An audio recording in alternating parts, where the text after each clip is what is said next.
How's it going, everybody? We're here with Telephant Graveyard. We've got John, Phil, Austin, and Eric on the line. How's it going, guys? Pretty well, man. Thanks for having us. No problem. So how's your weekend starting off? With Corona. I didn't work today, so I spent most of the day thinking it was Saturday already. What? I didn't work today. So it's good. Any day where you don't work is good. Yeah. Are all you guys working currently, or you doing the work from home stuff, or? Column A, column B. Yeah. Yeah. Bit of both. I was working, but now as of Monday, I'm going to be working from home. So, I think, I'm still employed at least. I usually work with kids, so at work they changed me to maintenance, and I'm just painting now. And then I give virtual music lessons from home for the other half of my job. But it gets the bills paid at least. That's awesome. All right, so before we go into Telephant Graveyard and talk about your band, how about we get to know you guys individually? Like, what got you guys into music? What inspired you to start playing music? Maybe let's start with you, John, since you're on the top there. All right. Why did I start playing music? My friend on the school bus was selling a guitar for $75, and I was like, okay. That's an amazing deal. Yeah, I know. I was only started a little later than most people. I was 14 when I started playing music, and I wasn't actually super interested in it. And then after getting the guitar, I was like, oh, this is actually pretty cool. I wasted about the first 6 months though because I didn't have a tuner, and I have a very bad ear naturally, so that was real crap. And then I actually sounds fine. You know what I mean? Yeah. Step one: can you tune your guitar to play anything? And then I ended up pursuing it as much as I could. I studied at Vanier and I studied at Concordia. And then I realized I'm better at teaching than doing actual music. So now I'm studying education, continue the cycle pretty much. Awesome. How about you, Austin? Wow. I grew up with music. My dad played in one of the first punk bands in Montreal. What band was Chromosomes. That was the Chromosomes. Yeah. They were what's the opposite of famous? When you're infamous, that's the word. Infamous. That's not the opposite of famous. Infamous is when you're famous for all the wrong reasons. I'm just trying to think how detrimental it is to lose a member of a band when you're called the Chromosomes. Yeah. He is the only one left. And I grew up with all his instruments. So I was like 10 or 11 years old, and I was like, what the hell is that thing in the corner? And he said, that my son is called the guitar. So I picked it up. I loved it. Went to Vanier, just missed John. Very close. He just missed me. Yeah. Two ships in the night. Yeah. Teaching music just like John is. Love it. Multi-instrumentalist. Can't get enough of it. It's good stuff. Awesome. Eric? Yeah. I've been surrounded by music my whole life, but not in terms of instruments. But like my parents always play music in the car. My mom's a big Springsteen fan, and then my dad used to be on the radio. So an excuse to listen to music because we listen to my dad on the radio. But it was just like a matter of time before eventually I'd pick up an instrument. And like originally I wanted to play the drums when I was in elementary school because a buddy of ours played drums in the school band. And I was like, oh, Mom, I want to play the drums. But they're like, first of all, we live in an apartment. So no fucking way. It's going to be way too loud for the neighbors. And we couldn't really afford one. So they kind of like blew it off for now. And I ended up playing saxophone from elementary and high school. And then I don't know exactly the one thing or artist, but the combination of Guitar Hero and discovering Guns N' Roses and Scorpions, that's probably what made me want to pick up the guitar and like have real distortion and play some rock.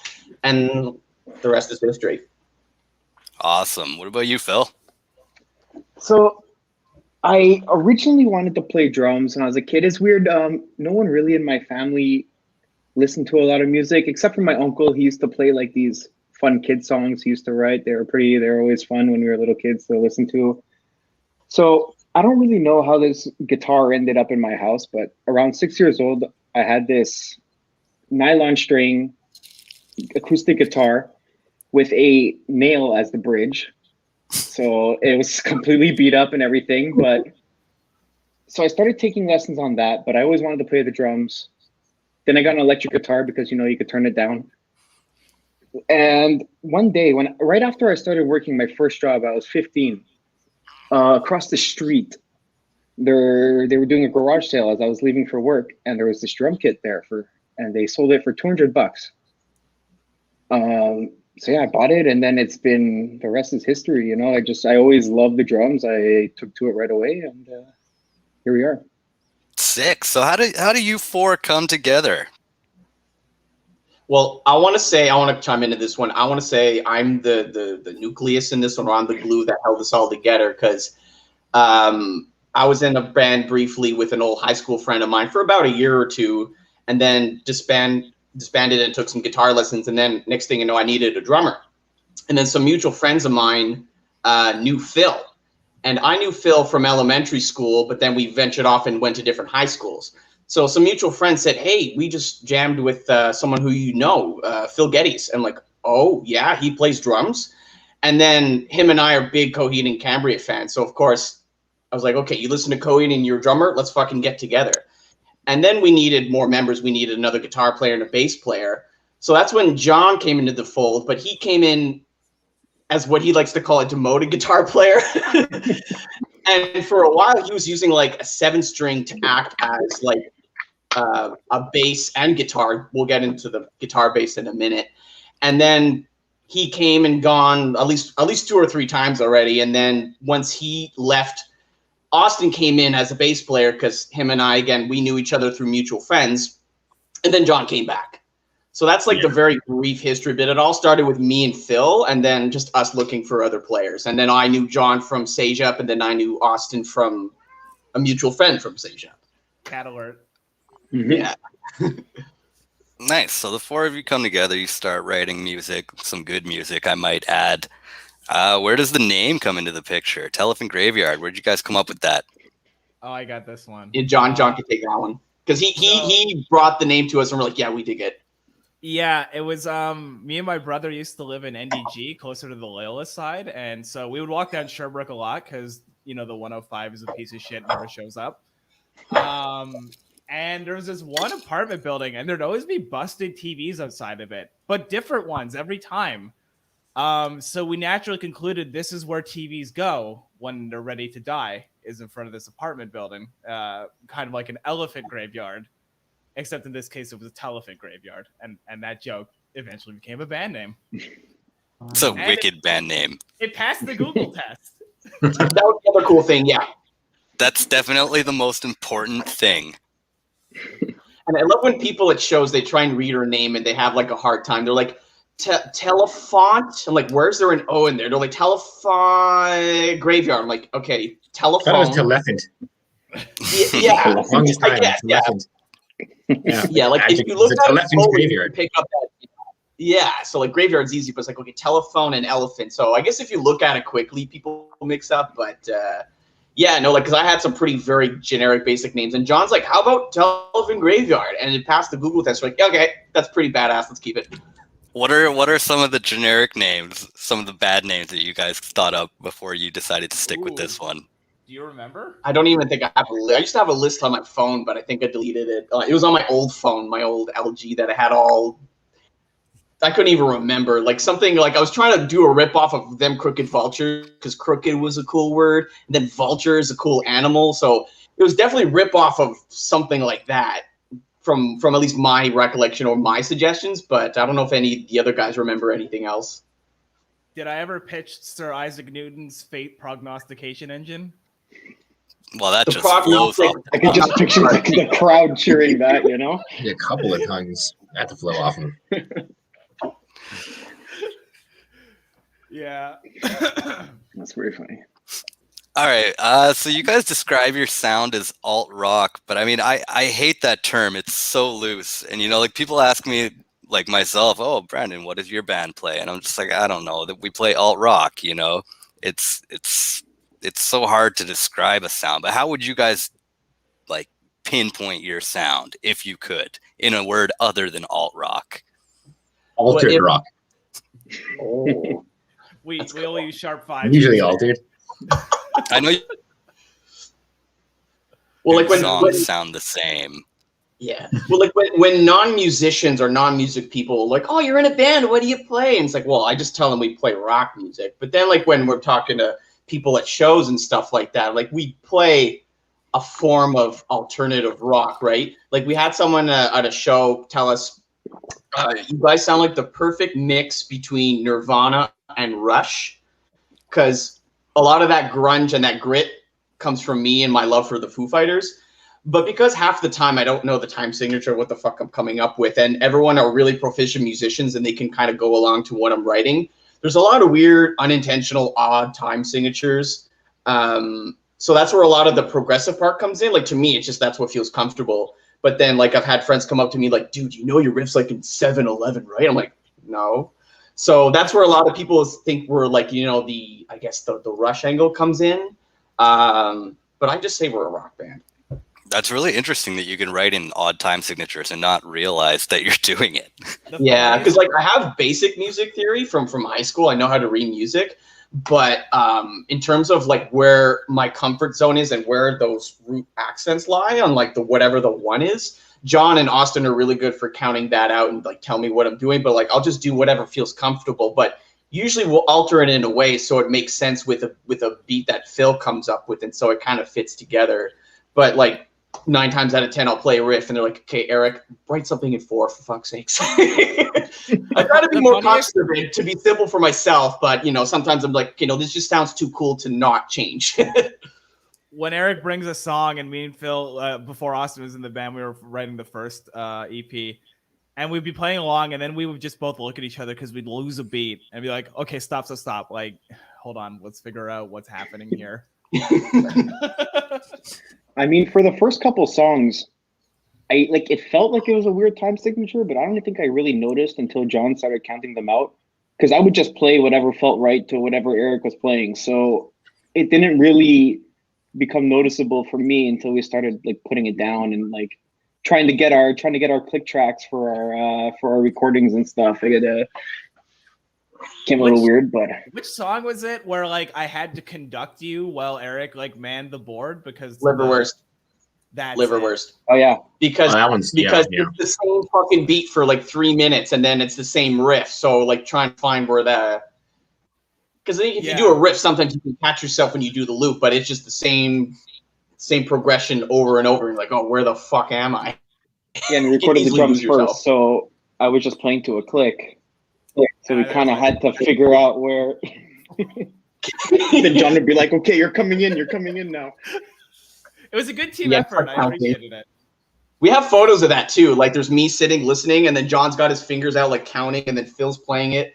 So yeah, no, I'm very thankful that I have people like Austin and John who know music theory a bit that can kind of like back up what I do. Like, okay, no, that works, but let's just make it more digestible. Awesome. So you're the one who kind of gets things rolling. You come up with the riffs and then work it into a song through there, or like what's your creative process?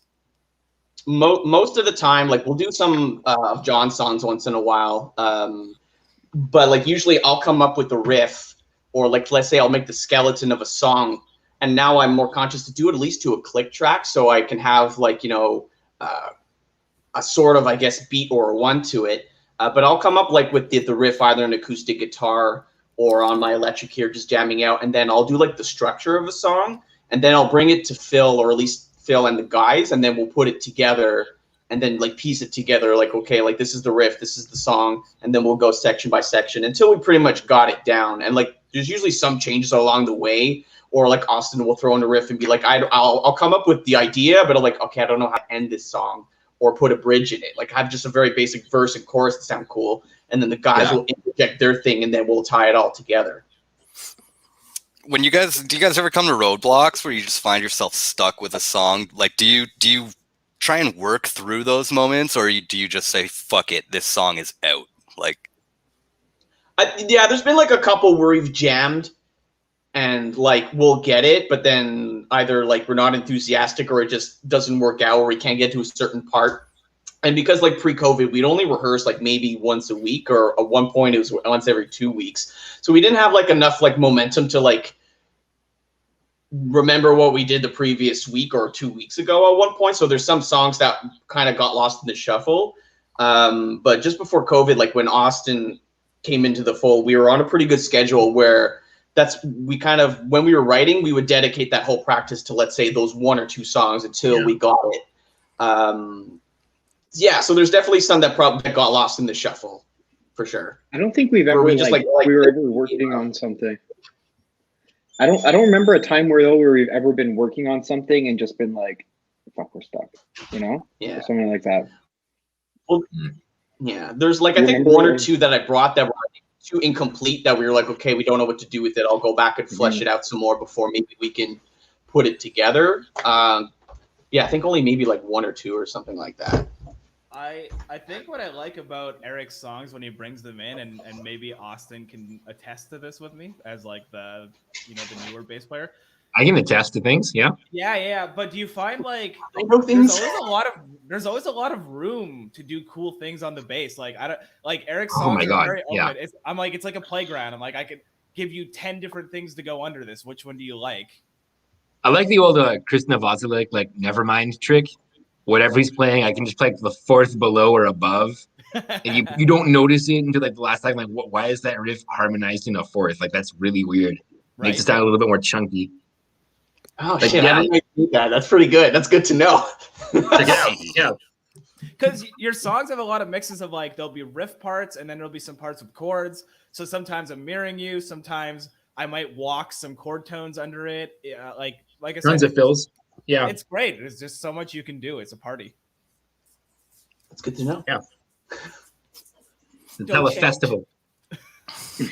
Nice. So was it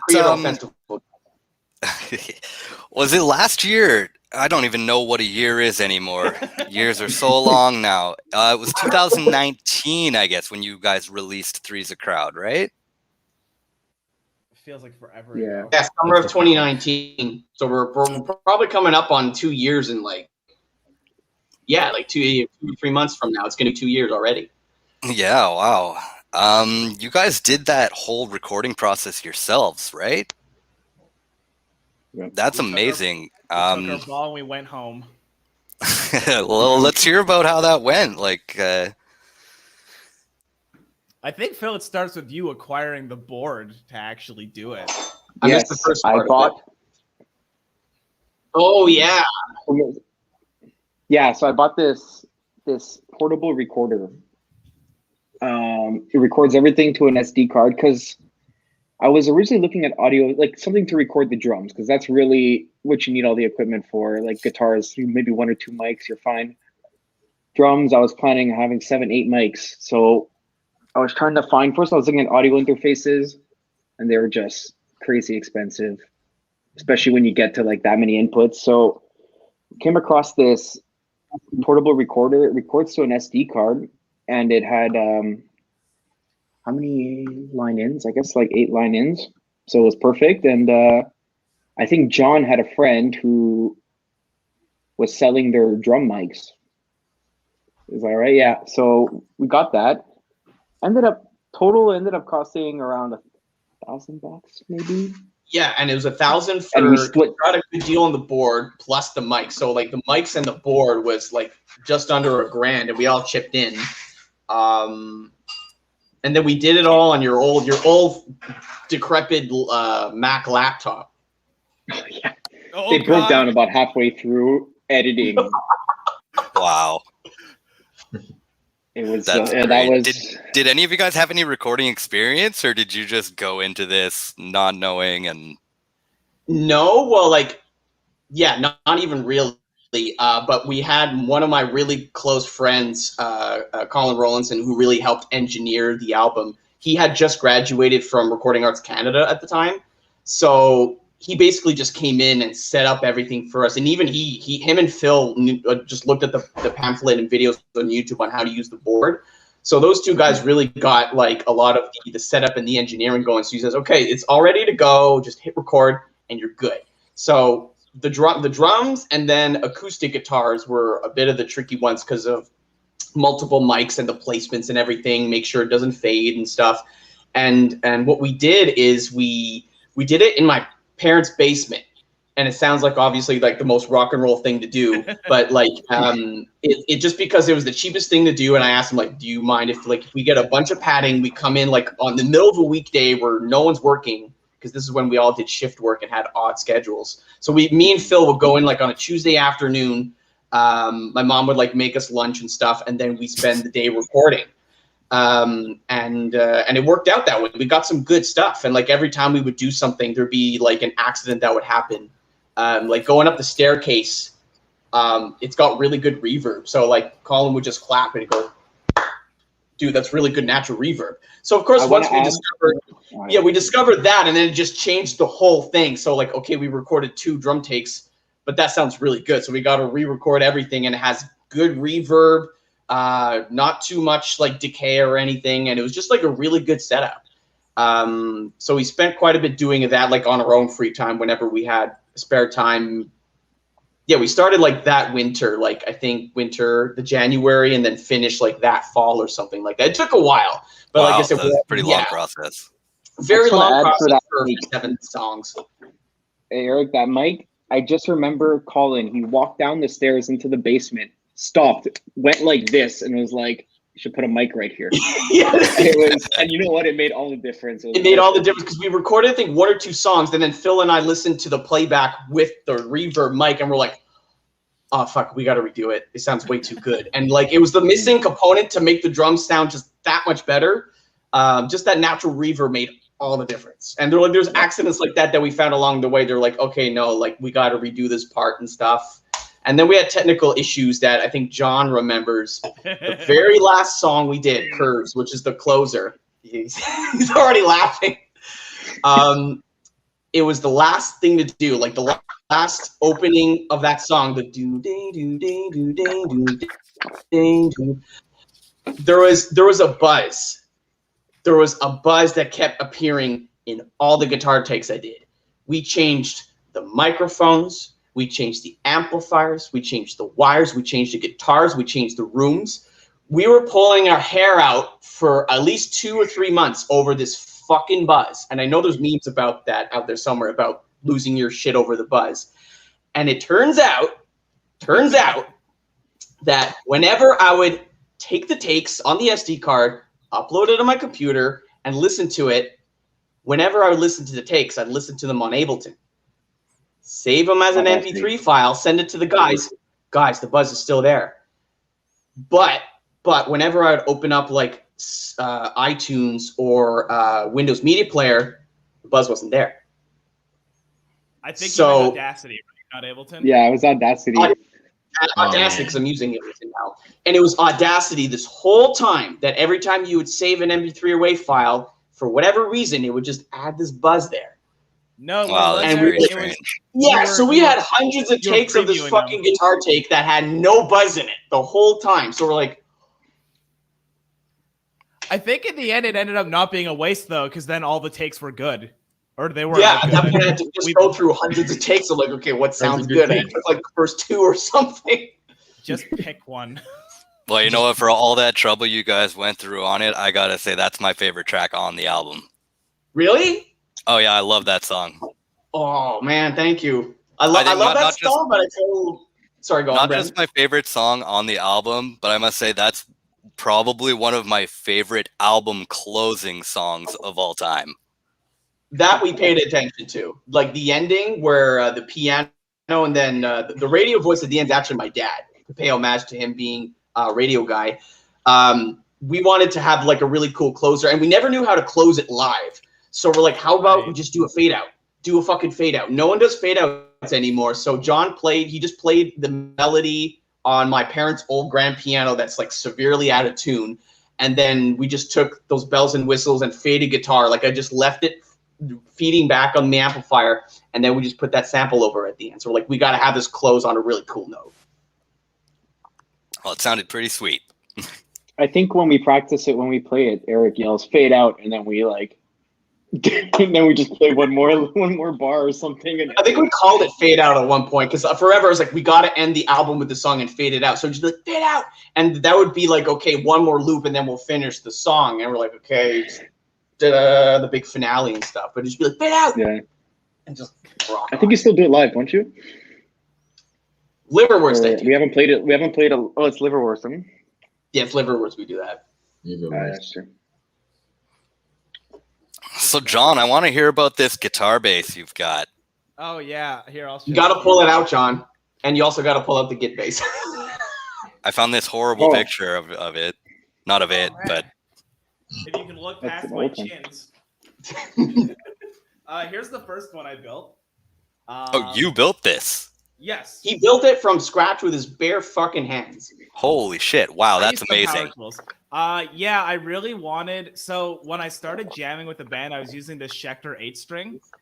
And I realized this problem with it. It was like 28 inches, the scale length, I think. Or no, 26 and a half, something like that. Anyway, so like either the bass note wasn't like really happening for tension and bass-wise. And then I would kind of tune that up a bit. But to keep it tuned, then the highest string would be tuned up to like a G or something. It would just snap all the time. Or I would tune it down and the highest string would be okay. But then the low one would sound kind of flubby and indistinct. So when I researched it, I was like, I need a multi-scale instrument. And then I looked up what those cost, and I was like, I can't afford that. But I really wanted one. So I decided, okay, well, what have I got to lose? I'll just try and build it. The body is made from this cutting board my parents had. Which wow, that's friggin' amazing. Right. The funny thing about it, though, is I did want to have frets in it. But I think when I cut the fret slots, maybe my saw went a little crooked because when I tried to put them in, they just wouldn't go in. So that thing's fretless on top of it. It's fretless, but not by my intention. But by the end of this project, I was having like a really bad year, and I really needed to like just complete something and feel good about it. So when the frets wouldn't go in, I was like, you know what, like. I'll just try fretless and maybe it'll be okay. And it turns out I really like it. So had you ever played a fretless instrument before that? I had not, but I always wanted to. So it was a good excuse. Although I would say if you want to learn to play fretless, don't also do multi-scale unless you hate yourself. Yeah, so that was the first one. And I think because we took so long recording the first album, there is some of this one on it. I think on Lipstick on a Pig, you hear a little bit of it here and there. Oh yeah, the solo that I take. The main dun, dun, dun, dun, that's John's Lipstick on a Pig riff. Yeah, it sounds so cool through distortion, that thing. And I really like that one, but I wanted to improve on it a bit, so I built like the Mark II, which is hollow. I wanted it to be like a little louder acoustically. So this one took a little longer. But I was pretty happy with it. It was too heavy when I finished it, though. I kind of over-engineered it. So you see this line here is where I later cut it open and then routed out some more wood and then glued it back together again. And now it's not so heavy, so it's pretty good. Now when I play, though, I actually tune in all the major thirds. So it's like a big augmented chord. Because I find that lets me reach some chords with it a little easier. But yeah, that's the basic story of it. This one's the one I play mostly. When I have time's like a little short right now. I want to build the next version. This is the... Oh yeah, it's sneak peek of the next one. Yeah. Awesome. What I really want is some extra drone strings. So when I'm playing fretless, I can kind of like get some really nice chords tuned to them. So it'll, instead of being 7 strings, it'll be 13. And I want to put, you know, there's like tuners they have on to put your guitar to drop D. On the drone strings, I want to put a few of those so that I can like change my drone strings to have more access to different keys. Did you have any experience in building instruments before this, or did you just fucking go into it like? I just did it. I was like, I'm gonna try. Why not? What have I got to lose? The cutting board. But you did your research though. I spent a lot of time researching, and you know what? There's a lot of really good stuff on YouTube if you want to get into like building instruments as a hobby. Yeah, apparently I was able to learn everything except how to cut fret slots properly. Still got to learn that, but you know, there's time. Have you ever played it with flat wound strings? They are flat wound, yeah. Because oh man, that must be amazing. Yeah, the only thing that sucks though is because it's multi-scale, I can't just buy like a regular pack of strings. The tensions will be all wrong, so I got to buy like individual strings, and it ends up being very expensive for a bunch of individual flat one strings. Yeah. I don't give them away, but you don't have to change them very often, so it kind of balances out. So you guys put out a more recent single called "Tired of Me." You have a video to accompany that. Did you guys do that one all yourself as well? Yeah. Yes, we did, and that was it's very similar. Like we recorded it very similar to how you see it on the video as well, because the music video is one of those I guess now like typical Zoom videos or home videos and stuff like that. Like we still had the same stuff where like Phil used the same board to record the drums. And then I acquired, just a regular Steinberg interface with a couple inputs because I wanted to do more demoing here. So I did my stuff at home. Phil did the drums. Austin did the bass. John added his stuff afterwards. And then we had our a friend of ours, Matt. I can never pronounce his last name. Nozatez at Avebury Studios, just here in the West Island. He mixed and mastered the song and did a really, really good job on the final mix of it. And then, and that took a while because it was kind of the same thing as like the first EP where we did it pretty much on our own time. We were sharing a lot of gear. So like I'd mask up, load up the car with the gear and bring it to everybody and stuff like that. And then, it all came together as the track and video. You hear it on YouTube. Oh, I really like it. It's a fun video. I liked how like everything got progressively dirtier in the background, like the beer cans piling up, the garbage on the drums. Yeah, I have to give credit to John because he comes up with a lot of the music videos ideas, and they're very original and very funny in that sense. Because like we were like, what do we do for this video? And we're in fucking COVID because we were about to start recording it. Like the week that we went into lockdown, they're like, oh, I guess we'll put this on hold for now. And then John's like, well, why don't we do like a COVID Zoom video? And then just like as time went on, we'll just look like, we grew out our beards and stuff and like put more beer cans in McDonald's takeout bags and stuff like that. And the joke with that is what we did is like we thought we could do it over a couple of weeks. And then because it took so long to make the video that we could have probably shaved our beards and let it grow for the video. Opposed to like, okay, we had our beards grown and then every time we would do a take, okay, just trim off a bit of your beard and work backwards, right? But yeah, no, John came up with a big part of that concept for that video, or at least like a lot of the little details that every time you watch the video, there's always stuff you pick up on that you didn't see the first time. I got to give credit to Austin though. He saved that video. Okay, here's what happened. Austin recorded his parts last, right? His video parts for the music video. It took a while. And the instructions we gave to everyone was to just mime along to playing the song in like five different degrees of like looking good to shitty. And Austin didn't even give me one entire playthrough. What he gave me was so much more. There's so much more on the floor that we can't use. Yeah. I have a folder full of Austin's extra. Like, what were you even thinking, dude? Thinking? There's no thinking during COVID. But I think that was like the spice it needed, because if Austin would have just done the same as Phil, Eric, and I, like we planned, I think the video would have gotten really boring halfway through. Because like the joke would be like, the joke's only funny for a bit, but then you always look at what Austin's doing, and it's always like, if we're at 5, he's at 10. So it was like the spice it needed to make it actually watchable. In my opinion.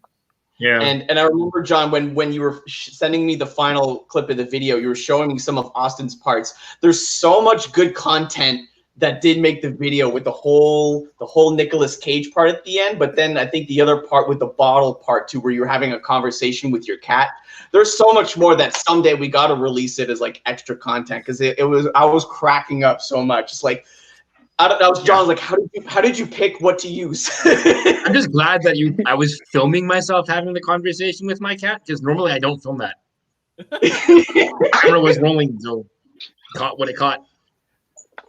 Fun fact: at the end of the video, we just took video of everyone's cats, but I didn't own a cat at the time. I do now. I picked up a street cat. Yeah, that's why I Yeah, that's why I just have a paper bag over my head with a cat face on it. Whose idea was it to dub the Nicolas Cage pillow as the president of music? All of Oh. Austin. Yeah, my idea. Awesome. I had no other props. All Austin. Whatever Yeah. you Because I think. actually have the president of music here with me today. Oh my god. Mr. No Wonder- way. Your album is awesome. Wins. Give me. No way! Mr. President, Wait, thank you so much for doing the video. Are we about to see a real life face-off?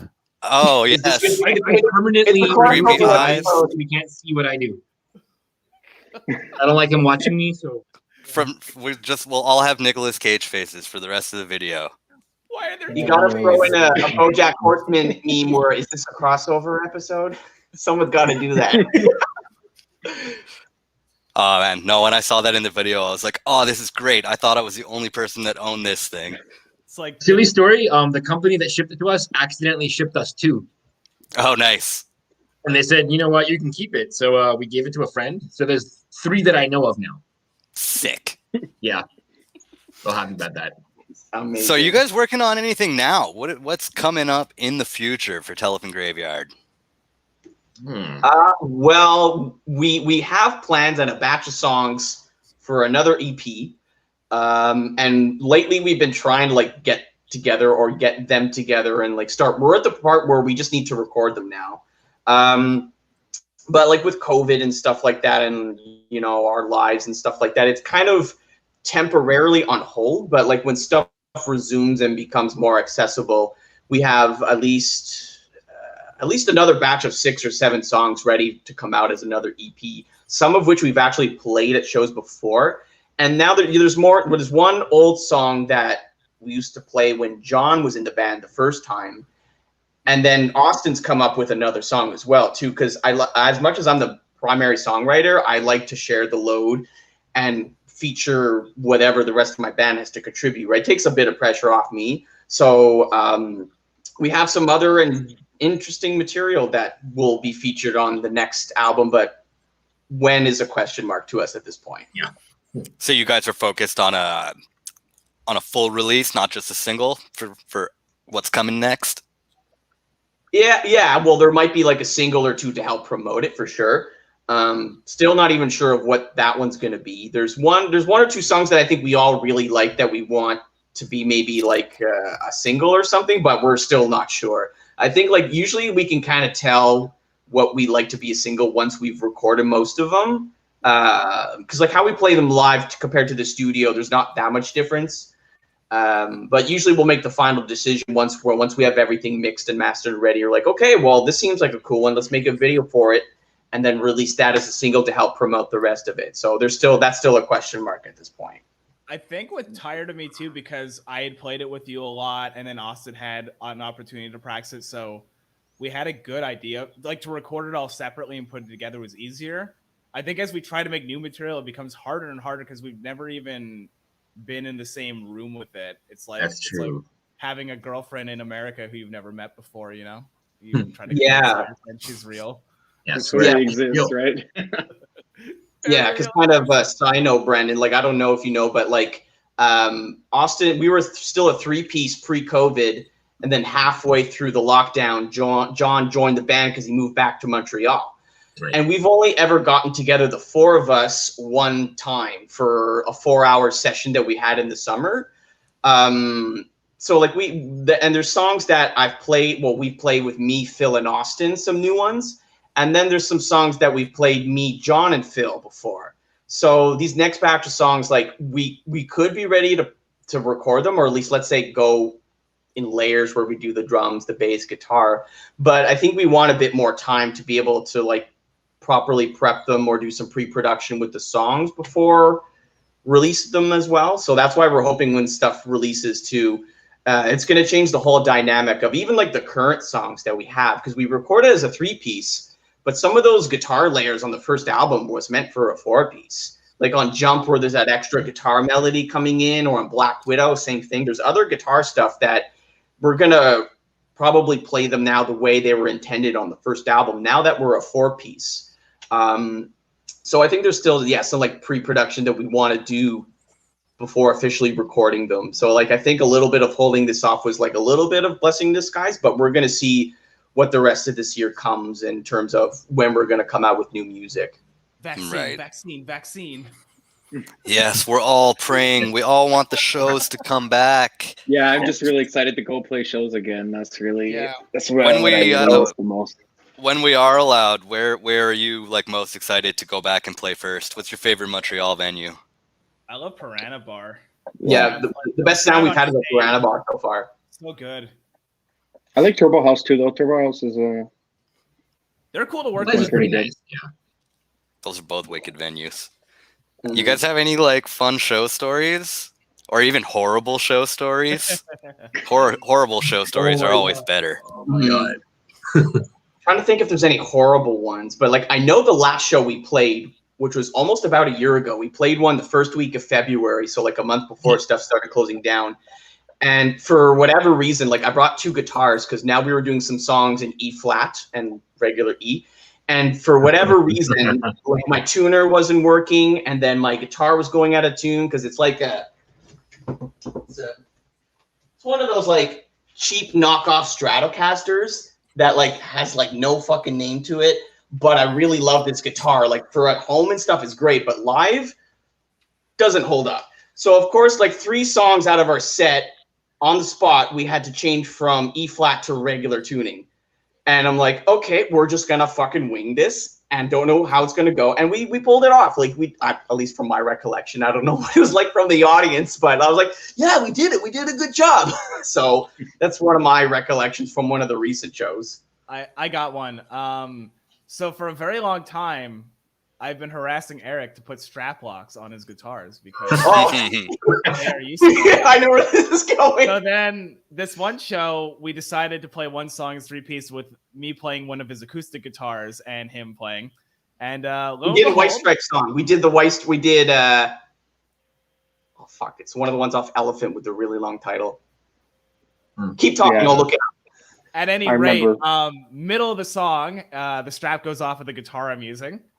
And I just don't know what to do with I'm myself. playing like this, trying to hold it together. The sound guy, was that at Piranha Bar? The sound guy was real cool. He ran on stage and like got me recombobulated. So we didn't actually miss a beat aside from looking a little silly.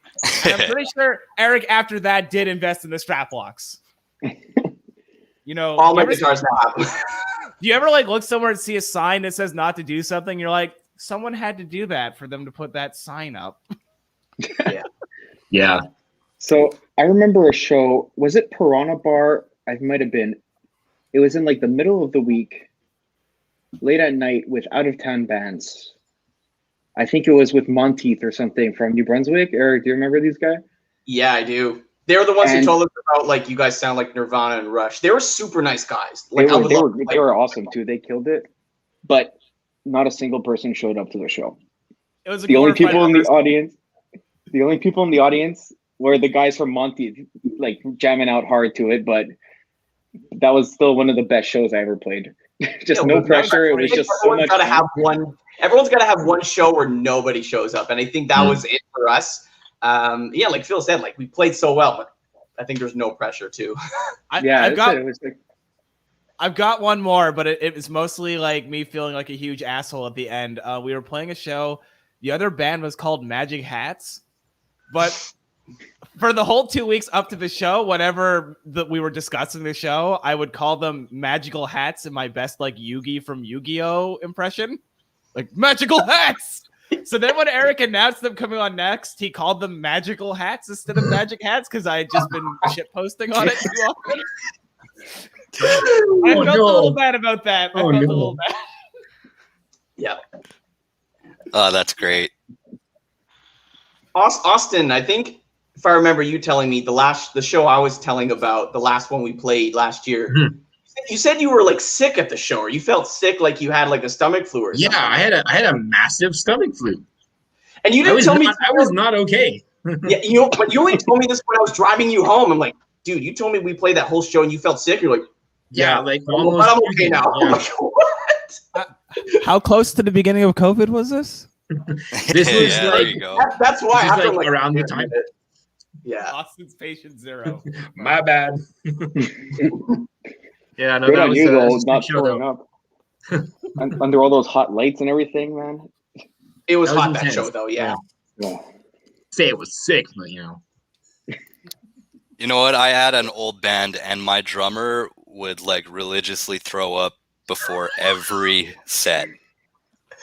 I love Not how you on said purpose, not on purpose, just because he was super nervous. He would always just Brutal. get super nervous, Oh, super sweaty, and just end up throwing up. But did he play well, though? Like, after he Oh threw yeah, up, after was that, he sustained. was fine. Oh, It was that's just good. this funny thing. It was just this inside joke we always had. Like, oh, Sean's gonna puke. Sean's gonna puke, and lo and behold, he would throw up every single show. As long as Had a he played bucket well. with Hey, a whatever band. your ritual is, man. Yeah, there you drums go. is the best instrument for that, though. You can just hide behind your kit and like nobody look at me. That's it. Yeah. No one ever saw him. We Hey, didn't how even come know, like, as it was happening. He would tell us afterwards and be like, "Yeah, guys, I fucking threw up again." Why do you have this third tom that just has like no top on it? It's just like a bucket or something. I don't know. Yeah, that's great. Hmm. Oh man, we're having some fun now. I All right, miss I'm gonna playing ask shows. you guys this. I've asked this to every one of my guests so far, and I'm glad there's 4 of you here because now we're gonna get some good answers. If you could fight any celebrity, who would it be? Ooh, that's a good one. And Oh. and you can do fictional too. My last guest said Tyler Durden. Oh shit! Yeah, well Nice. that's a good one though. But fuck, I wouldn't have that endurance for sure. Damn. I need That's a tough celebrity. one, right? That is hard. I Gotta think pick because like one. you're trying to weigh it between people you'd really like to actually punch and then like what you think would be the most funny, right?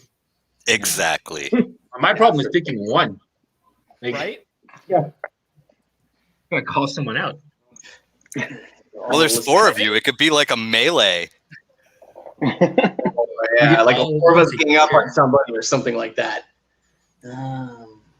I think if I had to pick like sincerely, I'd probably want to fight Ben Shapiro. Cause like he puts on this big kind of like I'm a tough guy act, but you can tell he's just like a little fucking dweeb. And it's like, okay, bud, put your money where your mouth is. I agree with you on that. I don't know much about him, but I've seen him on like the Joe Rogan podcast and stuff like that, and I'm like, I feel you. Let's say hypothetically, I was in a fight. Yeah. That's my Oh, guess. man. No, nobody's got any other I want to answers? No. say. Just, Oh, you know, I punched Steve I Bannon. got one. I got one on him. Oh my god. Yeah, I'd punch Steve Bannon because I feel like he looks very malleable. His face It would be would like just- punching a memory foam pillow or something. Yeah, it'd be relaxing almost. What about you, Phil? Chris Hemsworth. Chris Hemsworth, Thor. Yeah, Go my for it. girlfriend. My girlfriend's a big fan of the Thor. The Chris Hemsworth, you know, and I could take him, right? I think you could Appreciate take him, that. man. You look can like a take pretty him. big dude. I could take on Thor, right? Yeah, this motherfucker meets the eye. I think he can. You think you could take him? Like, If and but I- you got to I do think it he's like a lot smaller than he had looks like hair, on the though. screen. That's it. Yeah, You got to probably. do it when he had hair, Phil, so then you have something to there. grab onto and fucking Oh, for sure. climb him in the face or something. Yeah. I can still grab the short hair. Don't worry. If I had to pick a fictional one, I would pick the radioactive spider from Spider-Man, but just because I want it to bite me. That's actually pretty awesome. That would be my Smart. fictional one. Now you're Just think thinking of outside the reality rules box. there. Even Yeah. if I lose, I win. I'm playing both sides. There you go. What about desert island albums? If you guys were trapped on a desert island, you had one album that you can take with you that you were listening to for the rest of your life. Wait. We don't get 3. It's not 3. It's 1. One. Oh fuck. That one album that you could not live without. Okay. For me, I think it would be Our Lady Peace, Clumsy. Oh, I was just listening to Superman's Dead yesterday. That's a good Yeah, one. that's one of my favorite albums. That's a pretty good one. I'll go first with this one because like I have like my top 3, but for this one, it counts as one album, but it's like 2-part album that got released at separate times. The Afterman by Coheed and Cambria, because there's an Ascension album, which is part 1, and then the Descension album, part 2. Just because of how long it is, and then how versatile it is as well. It's obviously part of their big mythos, their big story that comes with it. But that was like the breakthrough album for me that almost made me, get the fucking tattoo of it, right? Yeah, that album just opened my eyes up to just the possibility of like music, right? That, they're a prog rock band, but they have pop rock hits. They have the proggy hits. They have the acoustic ballads. They have a lot of even like some synthesizer ones on their B-sides that people don't know about. So for me, it's got to be Coheed and Cambria's Afterman. Good choice. Nice. Very good. How about you, Austin? Wow, if I had to pick just one, if it's a desert island and like nobody's around and we don't know when I'm coming off, like I'm probably stuck there, I go with any one of the Chipmunks albums, but it's got to be slowed down to 16 RPM. So the Chipmunks sound like normal, boring guys singing really slowly, and all the instruments are just like down tuned to like drop B. It's like Chipmunk Doom. Chipmunk Sludge. I think you can find it on YouTube. Some guy just already did it, and I would just rip that, and then I would go get myself deserted on an island. You know what? I think I have a Chipmunks vinyl that I'm gonna have to drop down and see how that sounds in slow-mo. Do it. Record it and send it to us just out of curiosity. Sounds good. Awesome. It sets you off, You're good for life. Have you guys ever listened to your own music slowed down? No. No, I have. I might Just have out of curiosity. listened to Jump because my old LG phone on the music setting, you could do that. You could slow it down and change the pitch. So I think when we were first doing the album, I listened to Jump half step, but that's it. That's pretty much it. Or like maybe partially slowed down, but not really. All right, how about you, Phil? Desert Island album. So I'm drawing blanks on like what I've listened to for like my whole life. So I'm just gonna choose something that I listen to practically every day while I work, and it's Language by the Contortionists, because it's got everything. It's heavy, but it's also spacey, and it's got these weird synth parts and everything. So I just think it doesn't matter what kind of mood you'd be in on the desert island, got you covered. Nice. I'm surprised nobody said like a compilation yet, like Big Shiny Tunes 3. That's not a bad idea. I would assume I would find one of those on the island just lying around, because I always find them just like lying around like underneath car seats or. Hey man, it's Big Shiny Tune 7 and a copy of Frampton Comes Alive. Yes. Yeah. The island is just made of discarded copies that no one wanted. That in Kids Box. I remember the white TV ones that used to come out back in the day, like Party Mix 2000, where it had like fucking like the hamster dance and. Oh my god! Can I change my answer? That's pretty much what a Chipmunk song is, I guess. But yeah. Don't slow that one down though. I don't know what you'll get. All right, John, we didn't get yours yet. Okay, I kind of have two schools of thought. If I was planning to live on the island for a while, I'd probably go with Joe's Garage by Frank Zappa, because one, I enjoy the album a lot, and two, like just out of boredom, you could try and figure out all the time signatures or how to play along to it, or like there's a lot to take out of that. Although I don't know if I want to live on an island, so like my B option, if I was trying to like just get the nerve of just kill myself to get off the island, I'd probably go with Lonesome Crowded West by Modest Mouse. That's a good one. That's my two schools of thought. I'll be optimistic. I'll say Joe's Garage. That's kind of cheating. That's a double album too. Well, I have to pick one. I'm just trying to think of imagine being stuck on an island forever. Oh yeah. Yeah, what about you, Brendan? What would be your Desert Island album? Oh, I thought I said it. I said definitely Our Lady Peace is Clumsy. I think it's probably one of the most solid albums like ever made front to back, and it's been my favorite album for like 20 years. So yeah, I could listen to that forever. Mm-hmm. I love those albums because then they become like comfort albums. Like there's times where you listen to them to death, but then sometimes when, like you said, you're just bored, you're like, what do I put on? All right, Just go to the default one. Yeah, Or there's it would always either one be of that those or, songs or that- Pearl Jam 10. That's a Oh good one. yeah, Yes. yeah. That was the one I bought on vinyl just recently too, and it was the one where it had the original mix and then the Brendan O'Brien mix, I think. Which one do you have a preference? Like, do you like the original one or the later mixed one? I've actually only heard the original. Okay. My opinion, don't waste your time with the second one. It's just like they just took out all the reverb and delay. I which got to go it check sounds- my vinyl now because I just picked up a copy of that on vinyl as well, and I haven't listened to it yet. So now you've got Well, me wondering. Because what happened was when I went to pick it up, I specifically asked, like, make sure it's the original one.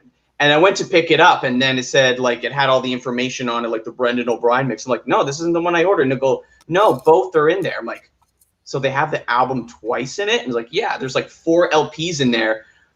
2 with the original mix from 1991, and then 10 again, but with the Brendan O'Brien mix from, I think, the early 2000s or something like that. It's still the same album, but they just took out all the reverb because Eddie Vedder was like, oh, this sounds too well produced and stuff. But both sound really good. But I'm still more of the original 1991 album. Yeah, that's the only one I heard. But now I'm gonna go check some stuff out tonight. You gave me some homework. All right, we're pushing on an hour here, guys. You have one last message you'd like to say to your fans before we take off? Maybe tell them where you can find where they can find your music. Any merch you guys got for sale? No. Well, merch, we have CDs of our first album, Three's a Crowd. Like, I have them. I can go get them over there. But we have at least like 50 copies of the physical copies of Three's a Crowd. We have all our music on all the streaming platforms, Spotify, Apple Music, Amazon, Google Play, YouTube, to do the plugins. We're on Bandcamp as well. Guys, just to let you know, one person bought our Tired of Me single, so we made 73 cents this week, guys. Nice. Oh, yeah. thank Our first eat. Bandcamp purchase. So, but yeah, no, we don't have any T-shirts yet. But like, I love to come up with some ideas. Like, they'll be more handy maybe at our next show. But yeah, it might be the next step is coming up with some more appropriate merch. Cool. If you guys need an artist for T-shirts, my buddy Pat, who I had on the show last week, is an awesome artist, and he would love to do some stuff for you guys. Nice. Oh, for sure, we'll reach out to him, man. I Yeah, want to he's come up always with some looking ideas for work. to give to them. Or is he the kind of guy that he'll just listen to the music and draw what he thinks, or like? Oh, he might be. I don't know him too well. All I know is he's a fantastic artist. We'll give him, Yeah, we'll check give him him a buzz. Good at 2 ways of expressing himself. Leave some for the rest of us. All right, guys. It was great talking to you tonight. Yeah. Thank you so much for having us on Yeah, the show. thanks so much. A lot of fun. No, thank you Yeah, it guys was a so blast. much for coming. And hopefully we'll be seeing you guys on stage soon. Yeah, for sure, man. We'll do a show together at some point when things are back to normal. Rock on. All right, later, everybody. Have a good night. Thanks Bye, for guys. having us. Later, man. Thanks. Take it easy.